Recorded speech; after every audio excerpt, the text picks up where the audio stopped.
Class 9th में आप सभी बच्चों का एक बार फिर से स्वागत है। हम लोग फिजिक्स स्टार्ट कर दिए थे, ठीक है, और मोशन पढ़ रहे थे। मोशन के बारे में जो इंट्रोडक्शन है उसको हमने बता दिया था। आज इसको हम आगे बढ़ाते हैं, सिलेबस हम अपना और कवर करते हैं। तो देखिए, इसमें हम अब इसको एक्सप्लेन करते हैं मोशन के बारे में, कितने तरह के मोशन होते हैं, ठीक, और उससे संबंधित क्या क्या चीज़ें हमको पढ़नी है, आगे हम देखते हैं। तो सबसे पहला जो टॉपिक है वो हमारा है सरल रेखीय गति, लिखा हुआ है, ठीक है, या इसको ऋजुरेखीय गति भी कहते हैं, या इसको रेक्टिलिनियर मोशन भी कहते हैं, ठीक है। जब कोई भी बॉडी क्या करती है, किसी स्ट्रेट लाइन के अलांग अगर मूव कर रही है, ठीक, कोई भी बॉडी और क्या करती है, किसी स्ट्रेट लाइन के अलांग मूव करती है, तो उसको हम कहते हैं कि वो बॉडी क्या है, सरल रेखीय गति में है। सबसे सिंपलेस्ट मोशन होता है रेक्टिलिनियर मोशन। इसके और भी बहुत सारे टाइप्स होते हैं, लेकिन यहाँ पे उसको नहीं समझाया हुआ है, ठीक है, या अगर दिया भी होगा तो कहीं बीच में दे दिया होगा। तो सबसे पहला क्या होता है, रेक्टिलिनियर होता है। अगर कोई बॉडी क्या करती है, स्ट्रेट लाइन में मूव करती है, तो उसको कहते हैं कि वह रेक्टिलिनियर मोशन में है। दूसरा क्या होता है, वो बॉडी क्या कर सकती है, किसी सर्किल के अलांग भी रिवॉल्व कर सकती है, ठीक है, तो इसको हम रिवोल्यूशन कहते हैं, ठीक, या परिक्रमण कहते हैं। दूसरा क्या, इसके बाद और क्या हो सकता है, और ये हो सकता है कि कोई बॉडी क्या करे, कर्व पाथ पे मूव करे, तो इसको कहते हैं कर्वलिनियर मोशन, ठीक है, वक्र रेखीय गति कहते हैं हिंदी में, ठीक है। वक्र मीन्स क्या होता है, टेढ़ी मेढ़ी दिशा में अगर कोई भी बॉडी मूव करती है तो उसको कहते हैं कि वह वक्र रेखीय गति में है, ठीक है। तो पहला हमने बताया कि कोई बॉडी क्या कर सकती है, स्ट्रेट लाइन में मूव कर सकती है, ठीक है। दूसरा हमने बताया कि बॉडी क्या कर सकती है, परिक्रमण कर सकती है, परिक्रमा कर सकती है, ठीक है, यानी वो रिवोल्यूशन कर सकती है। और थर्ड टाइप हमने बताया कि बॉडी क्या कर सकती है, किसी कर्व पाथ पे अगर मूव कर रही है तो वह कर्वलिनियर मोशन में हो जाएगी, ठीक है, या वक्र रेखीय गति भी इसको हम कहते हैं, ठीक है। अब इसके आगे देखिए, और भी एक होता है, अब इसको बता रहे हैं तो यहाँ दूसरा देख लीजिए, मतलब 3 टाइप्स हमने बता दिया है, ठीक है। फोर्थ जो टाइप्स है वो क्या है कि बॉडी क्या करे, अपने ही पाथ के दोनों तरफ मोशन करे, तो इसको हम वाइब्रेशन कह देंगे इसको, ठीक है। या एक तरह का और होता है, कोई बॉडी क्या करे, चक्रण करे, ठीक है, जैसे लट्टू करता है, अपने ही एक्सिस के चारों तरफ क्या करता है, रिवॉल्व करता है, तो इसको हम कहेंगे स्पिन। तो जितने टाइप के हो सकते हैं हमने यहाँ पे समझा दिया है। चलिए अब आगे बढ़ते हैं।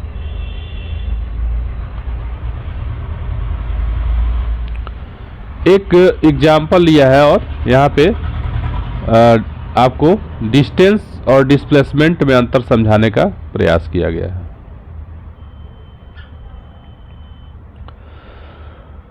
तो जैसे मान लीजिए कोई बॉडी है, अगर वो ओ पर है, ठीक है, और ओ से वह सी तक बॉडी क्या करती है, मूव करती है, ठीक है, फिर सी से बी तक मूव करती है।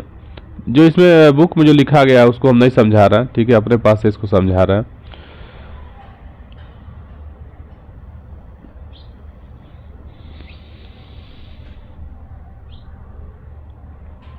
या उसी को हम फॉलो कर लेते हैं, ठीक, ज़्यादा अच्छा वही रहेगा कि जो दिया हुआ है उसी को हम फॉलो कर लेते हैं।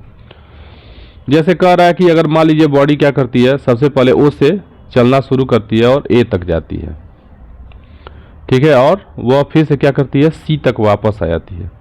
यानी यहाँ से वो O से A तक गई है, ठीक है, O से A तक गई है और फिर से A से C तक क्या हुई है, वो वापस आ गई है। तो पूछ रहा है कि इसने कितना डिस्टेंस ट्रेवल किया, ठीक है, बॉडी ने कितना दूरी तय किया। तो देखिए O से A तक का जो डिस्टेंस है वो कितना है, इसको देख लीजिए, 60 किलोमीटर का डिस्टेंस है, ठीक है। O से A तक का जो डिस्टेंस है वो है 60 किलोमीटर, यहाँ से यहाँ तक, और फिर से ये वापस गई है C तक। तो कितने कितने का डिफरेंस है, 5 का डिफरेंस है, तो उतना ऐड कर लीजिए, ठीक है। यानी यहाँ से 5 हो गया, यहाँ से 5 हो गया, फिर यहाँ 5 हो गया, ऐसे ऐड करते हुए यहाँ तक चले आइए, ठीक है। या एक तरीका और है कि 60 में से 25 माइनस कर दो तो 35 आ जाएगा। यानी अगर ये डिस्टेंस तुम्हारा 25 है इतना, तो इधर से कितना हो जाएगा, 35 हो जाएगा। तो टोटल इसने डिस्टेंस कितना ट्रेवल किया, टोटल इसने डिस्टेंस ट्रेवल किया 60 और प्लस 35, यानी 95 किलोमीटर इसने टोटल डिस्टेंस ट्रेवल किया। लेकिन यही आपसे अगर पूछा जाए कि इसमें विस्थापन कितना हुआ, ठीक है, दूरी तो मान लो 95 किलोमीटर हो गया, लेकिन बॉडी कितना डिस्प्लेस हुई, ठीक है, डिस्प्लेसमेंट क्या हुआ इसका। तो जब डिस्प्लेसमेंट की बात करेंगे तो डिस्प्लेसमेंट क्या कहता है, दो बिंदुओं, ठीक है, दो बिंदुओं के बीच का जो शॉर्टेस्ट पाथ होता है उसी को हम क्या कहते हैं, डिस्प्लेसमेंट कहते हैं। The shortest path traversed by a body, the shortest path travelled by a body, दोनों कह सकते हैं। ट्रेवर्स्ड मतलब उतना उसने क्या किया है, पाथ क्रॉस किया है, उतना तय किया है। तो अगर हम यहाँ डिस्प्लेसमेंट की बात करें, ठीक है, तो बॉडी क्या हुई है, O से A तक गई है और फिर A से C तक, O से A तक गई है और फिर A से C तक आ गई है। यानी अगर O और C के बीच का डिस्टेंस देखें तो इतना ही बॉडी क्या हुई है, डिस्प्लेस हुई है। यानी 25 किलोमीटर ही केवल क्या होगा, डिस्प्लेसमेंट होगा।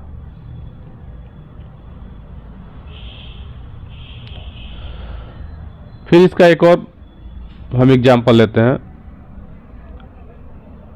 मान लेते हैं कि बॉडी क्या होती है, O से पहले A तक जाती है,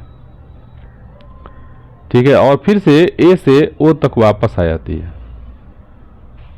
O से A तक गई और फिर A से O तक वापस आ गई स्ट्रेट लाइन में।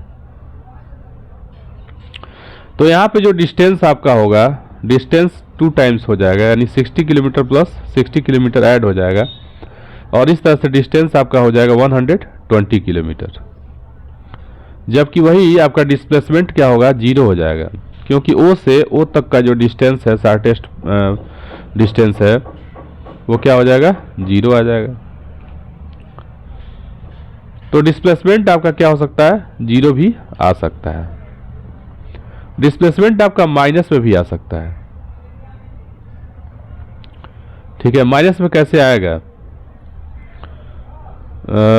जैसे मान लीजिए स्टार्टिंग पॉइंट से अगर कोई बॉडी चलती है और पीछे तक वापस चली जाती है, तो डिस्प्लेसमेंट हम उसको माइनस में ले लेंगे। जैसे इसको भी यही समझ लेते हैं। जैसे मान लीजिए बॉडी क्या करती है, O से C तक जाती है और फिर C से इस पॉइंट तक वापस आ जाती है। तो O से C तक गई है और C से फिर जहाँ तक मैंने एरो दिखाया है, ठीक है, वहाँ तक वापस आ गई है। तो यहाँ पे तो डिस्प्लेसमेंट पॉजिटिव ही होगा, ठीक है, पॉजिटिव डिस्प्लेसमेंट होगा। तो यहाँ डिस्प्लेसमेंट कितना हो जाएगा, अगर देखें तो 10 हो जाएगा। लेकिन दूसरा एग्जांपल लीजिए,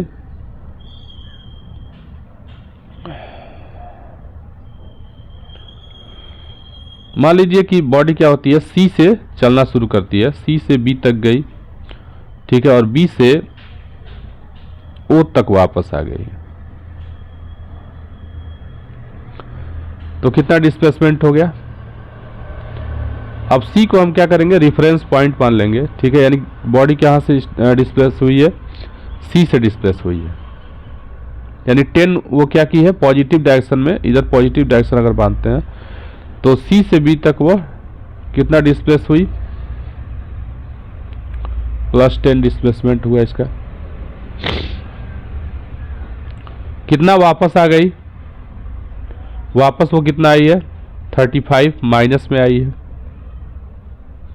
यानी -35 कर लेंगे। तो डिस्प्लेसमेंट कितना हुआ, इज इक्वल टू -25 हो गया।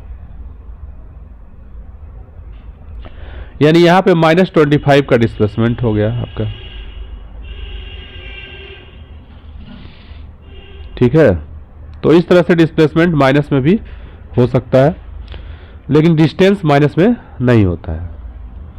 अगर दोनों में हम डिफरेंस करना चाहते हैं तो ऐसे कर सकते हैं कि डिस्टेंस जो होता है एक स्केलर क्वांटिटी है, जबकि डिस्प्लेसमेंट आपका क्या है, वेक्टर क्वांटिटी है।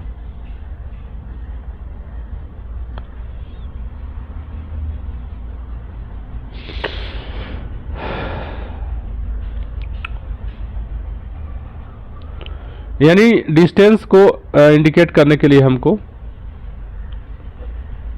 डायरेक्शन की कोई ज़रूरत नहीं है, ठीक है। जबकि वही डिस्प्लेसमेंट को समझाने के लिए, डिस्प्लेसमेंट को हमको बताने के लिए अच्छे तरीके से मैग्नीट्यूड के साथ साथ हमको डायरेक्शन की भी ज़रूरत पड़ती है, ठीक है। तो यहाँ तक आपका कंप्लीट हो गया। डिस्टेंस और डिस्प्लेसमेंट हमने आपका कवर कर दिया। साथ ही साथ हमने बताया कि मोशन कितने तरह के होते हैं, ठीक है।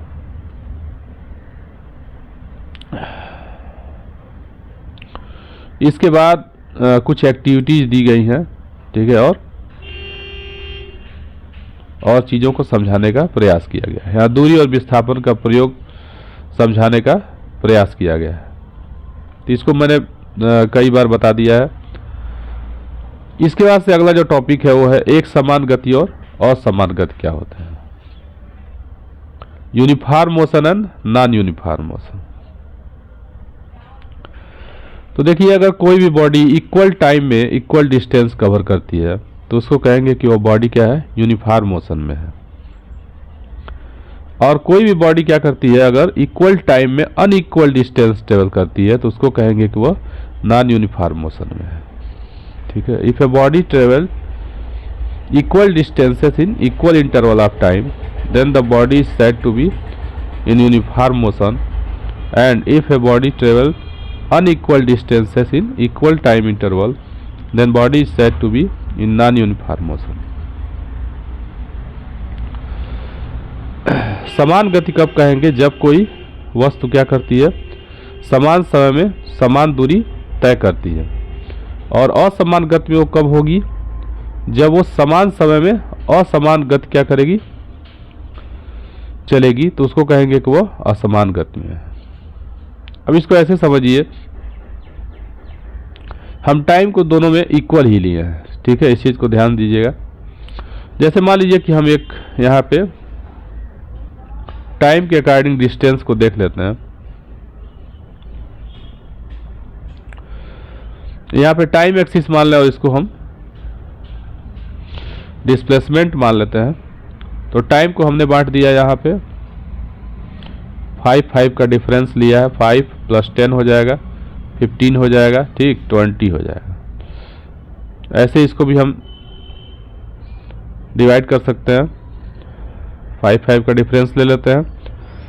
तो अगर मान लीजिए बॉडी क्या करती है, फर्स्ट 5 सेकेंड में, ठीक है, इतना डिस्टेंस ट्रेवल करती है, फिर इतना ही डिस्टेंस ट्रेवल करती है, फिर इतना ही डिस्टेंस ट्रेवल करती है, तो हमको क्या मिलेगा, एक स्ट्रेट लाइन मिलेगा।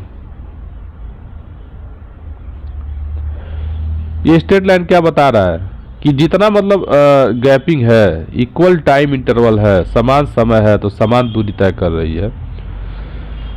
जबकि वही अगर मान लीजिए समान समय में कोई वस्तु क्या करेगी, अगर असमान गति करती है, जैसे मान लीजिए पहले 5 सेकेंड में वो 5 मीटर गई, अगले 5 सेकेंड में वो 10 मीटर चली गई, ठीक है। तो अगले 5 सेकेंड में 10 मीटर जब चली जाएगी तो उसका जो हम ग्राफ प्लॉट करेंगे तो वह एक हमको क्या मिलेगी, टेढ़ी रेखा मिलेगी, ठीक है, वक्र रेखा मिलेगी। तो ये कर्व लाइन क्या इंडिकेट करता है कि बॉडी जो है वो अनइक्वल मोशन कर रही है, अनइक्वल डिस्टेंस ट्रेवल कर रही है, यानी वो नॉन यूनिफॉर्म मोशन में है। ठीक है, तो यहाँ तक हमने कवर कर दिया। अब इसे जो भी दिक्कतें होंगी, ठीक है, आप मैसेज करिएगा, ठीक है, उसको मैं दूर करने का प्रयास करूँगा। ठीक है, धन्यवाद।